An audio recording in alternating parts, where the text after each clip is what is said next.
All right, got another mailed in package of stuff to sharpen. So let's see what we got.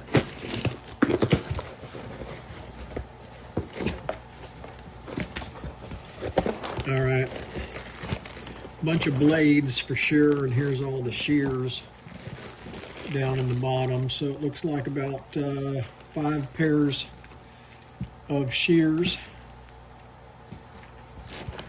And I don't know, God, a dozen or so clipper blades. So we'll get to sharpening on those. Get them done. Let's see.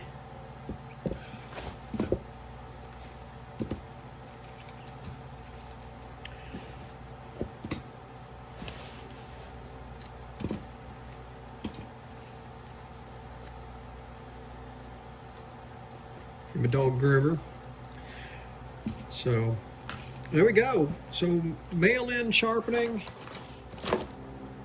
People find us on YouTube. Also, they find us just on a Google search and our business page, and mail us stuff to sharpen.